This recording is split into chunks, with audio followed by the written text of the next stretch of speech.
शास्त्रों में अक्षय तृतीया को स्वयं सिद्ध मुहूर्त माना गया है।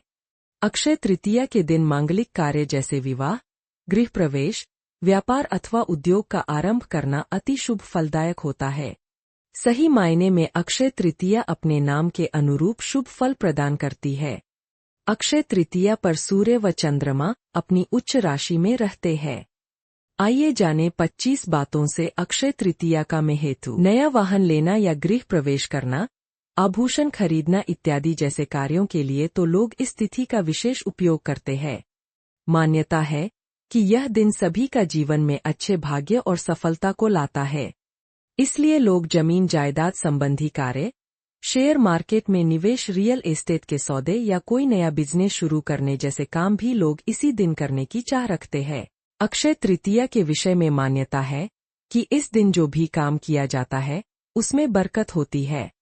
यानी इस दिन जो भी अच्छा काम करेंगे उसका फल कभी समाप्त नहीं होगा। अगर कोई बुरा काम करेंगे तो उस काम का परिणाम भी कई जन्मों तक पीछा नहीं छोड़ेगा। 3. धरती पर देवताओं ने 24 रूपों में अवतार लिया था। इनमें छठा अवतार भगवान परशुराम का था। पुराणों में उनका जन्म अक्षय तृतीया को हुआ था। 4. इस दिन भगवान विष्णु के चरणों से धरती पर गंगा अवतरित हुई। सतयुग, द्वापर व त्रेतायुग के प्रारंभ की गणना इस दिन से होती है। 5. शास्त्रों की इस मान्यता को वर्तमान में व्यापारिक रूप दे दिया गया है, जिसके कारण अक्षय तृतीया के मूल उद्देश्य से हटकर लोग खरीदारी में लगे रहते हैं। वास्तव में यह वस्तु खरीदने का दिन नहीं है। वस्तु की खरीदारी में आपका संचित धन खर्च होता है। 6. न माधव समो मासो न कृतेन युगन समम, न च वेद समन शास्त्र न तीर्थ गंग्या समम। वैशाख के समान कोई मास नहीं है, सत्ययुग के समान कोई युग नहीं है, वेद के समान कोई शास्त्र नहीं है और गंगाजी के समान कोई तीर्थ नहीं है। उसी तरह अक्षय तृतीया के समान कोई तिथि नहीं है। 7. वैशाख मास की विशिष्टता इसमें आने वाली अक्षय तृतीया के कारण अक्षुण्ण हो जाती है। वैशाख मास के शुक्ल पक्ष तृतीया को मनाए जाने वाले इस पर्व का उल्लेख विष्णु धर्मसूत्र, मत्स्य पुराण, नारदीय पुराण तथा भविष्य पुराण आदि में मिलता है। 8. यह समय अपनी योग्यता को निखारने और अपनी क्षमता को बयाने के लिए उत्तम है। 9. यह मुहूर्त अपने कर्मों को सही दिशा में प्रोत्साहित करने के लिए श्रेष्ठ माना जाता है। शायद यही मुख्य कारण है कि इस काल को दान इत्यादि के लिए सबसे अच्छा माना जाता है। 10. वैशाख मास के शुक्ल पक्ष की तृतीया को आखातीज के रूप में मनाया जाता है। भारतीय जनमानस में यह अक्षय तीज के नाम से प्रसिद्ध है। पुराणों के अनुसार इस दिन सूर्योदय से पूर्व उठकर स्नान, दान, जप, स्वाध्याय आदि करना शुभ फलदायी माना जाता है। इस तिथि में किए गए शुभ कर्म का फल क्षय नहीं होता है। इसको सतयुग के आरंभ की तिथि भी माना जाता है, इसलिए इसे कृतयुगादि तिथि भी कहते हैं। 12. यदि इसी दिन रविवार हो तो वह सर्वाधिक शुभ और पुण्यदायी होने के साथ साथ अक्षय प्रभाव रखने वाली भी हो जाती है। 13. मत्स्य पुराण के अनुसार अक्षय तृतीया के दिन अक्षत पुष्प दीप आदि द्वारा भगवान विष्णु की आराधना करने से विष्णु भगवान की विशेष कृपा प्राप्त होती है तथा संतान भी अक्षय बनी रहती है। 14. दीन दुखियों की सेवा करना, वस्त्रादि का दान करना और शुभ कर्म की ओर अग्रसर रहते हुए मन, वचन व अपने कर्म से अपने मनुष्य धर्म का पालन करना ही अक्षय तृतीया पर्व की सार्थकता है। 15. कलयुग के नकारात्मक प्रभाव से बचने के लिए इस दिन भगवान विष्णु की उपासना करके दान अवश्य करना चाहिए। ऐसा करने से निश्चय ही अगले जन्म में समृद्धि, ऐश्वर्य व सुख की प्राप्ति होती है।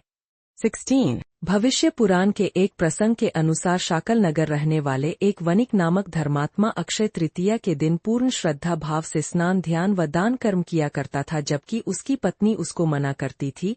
मृत्यु बाद किए गए दान पुण्य के प्रभाव से वणिक द्वारकांगरी में सर्वसुख संपन्न राजा के रूप में अवतरित हुआ। 17. इस दिन पवित्र नदियों में स्नान कर सामर्थ्य अनुसार जल, अनाज, गन्ना, दही, सत्तू, फल, सुराही, हाथ से बने पंखे, वस्त्रादि का दान करना विशेष फल प्रदान करने वाला माना गया है।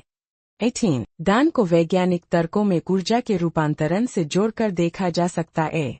दुर्भाग्य को सौभाग्य में परिवर्तित करने के लिए यह दिवस सर्वश्रेष्ठ है। 19. यदि अक्षय तृतीया रोहिणी नक्षत्र को आए तो इस दिवस की महत्ता हजारों गुना बढ़ जाती है, ऐसी मान्यता है। किसानों में यह लोक विश्वास है कि यदि इस तिथि को चंद्रमा के अस्त होते समय रोहिणी आगे होगी तो फसल के लिए अच्छा होगा और यदि पीछे होगी तो उपज अच्छी नहीं होगी। 20 इस दिन प्राप्त आशीर्वाद बेहद तीव्र फलदायक माने जाते हैं। भविष्य पुराण के अनुसार इस तिथि की गणना युगादि तिथियों में होती है। सतयुग, त्रेता और कलयुग का आरंभ इसी तिथि को हुआ और इसी तिथि को द्वापर युग समाप्त हुआ। रेणुका के पुत्र परशुराम और ब्रह्मा के पुत्र अक्षय कुमार का प्राकट्य इसी दिन हुआ था। इस दिन श्वेत पुष्पों से पूजन कल्याणकारी माना जाता है।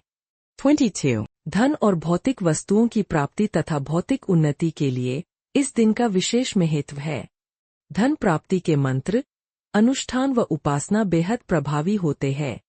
स्वर्ण, रजत, आभूषण, वस्त्र, वाहन और संपत्ति के क्रय के लिए मान्यताओं ने इस दिन को विशेष बताया और बनाया है। बिना पंचांग देखे इस दिन को श्रेष्ठ मुहूर्तों में शुमार किया जाता है।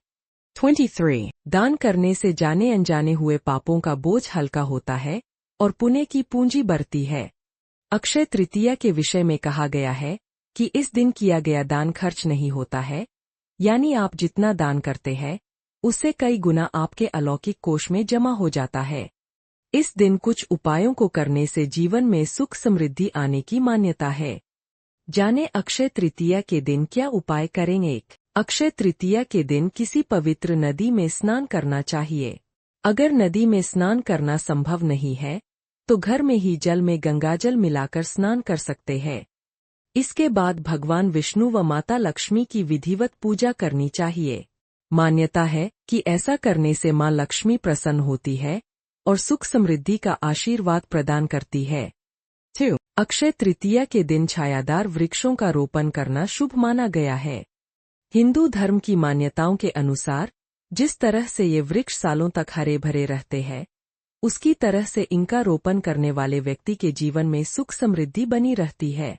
3 अक्षय तृतीया के दिन जल, कुल्हड़, पंखे, छाता, नमक, घी, मौसमी फल जैसे खरबूजा व तरबूज आदि का दान करना अत्यंत शुभ माना गया है। मान्यता है कि इन चीजों का दान करने से अक्षय पुण्य मिलता है और धन संबंधी परेशानियां दूर होती है। 4 अक्षय तृतीया के दिन तांबे के बर्तन में जलकर उगते हुए सूर्य को अर्घ्य देना चाहिए। मान्यता है कि ऐसा करने से जीवन से दरिद्रता दूर होती है और बरकत का घर पर आगमन होता है। ये भी पढ़ें, अक्षय तृतीया पर सोना खरीदने का ये है शुभ मुहूर्त। देखें चौघरिया मुहूर्त भी 5 अक्षय तृतीया के दिन घर के मुख्य द्वार पर शाम के समय दीपक जलाना चाहिए। मान्यता है कि ऐसा करने से जीवन में सुख समृद्धि आती है। तृतीया तिथि का प्रवेश 29 अप्रैल की रात 8:12 से होगा और 30 अप्रैल को संध्या 6 बजे तक तृतीया तिथि प्रभावी रहेगी।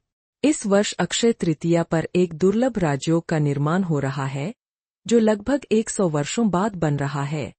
अक्षय तृतीया को गजकेसरी राजयोग, रवि योग, चतुग्रही योग, सर्वार्थ सिद्धि योग, रवि एवं शोभन योग और लक्ष्मी नारायण राजयोग बन रहे हैं। यह दुर्लभ संयोग आकस्मिक धन लाभ और तरक्की के योग बना रहे हैं। अक्षय तृतीया पर मां लक्ष्मी के पूजन का विधान है। अक्षय तृतीया पर सोना, चांदी के आभूषण, पीतल कांसे के बर्तन, नया वाहन, भूमि खरीदना इस दिन शुभ माना गया है। इस दिन सोना व अन्य महंगी वस्तुएं खरीदने को अत्यंत शुभ माना जाता है। यदि महंगी वस्तुएं खरीदना संभव न हो तो मिट्टी के बर्तन जैसे मिट्टी के कुल्हड़, दीपक या अन्य बर्तन खरीदना भी शुभ फलदायक माना गया है। अक्षय तृतीया को नए कार्यों की शुरुआत, निवेश, विवाह, गृह प्रवेश और अन्य मांगलिक कार्यों के लिए सर्वश्रेष्ठ तिथि माना जाता है। इस दिन किए गए शुभ कार्य अक्षय फल प्रदान करते हैं। अक्षय तृतीया के दिन भगवान विष्णु और माता लक्ष्मी की विधिपूर्वक पूजा अर्चना करने से अक्षय पुण्य और फल की प्राप्ति होती है। अक्षय तृतीया के दिन सोना खरीदने का शुभ मुहूर्त सुबह 5:41 से लेकर दोपहर 2:12 तक रहेगा।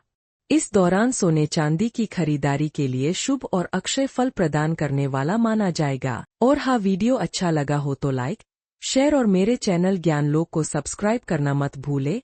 अगर आपको ये बातें जो वेद पुराणों में बताई गई है उस पर यकीन करना है तो कीजिए, अन्यथा आपकी मर्जी।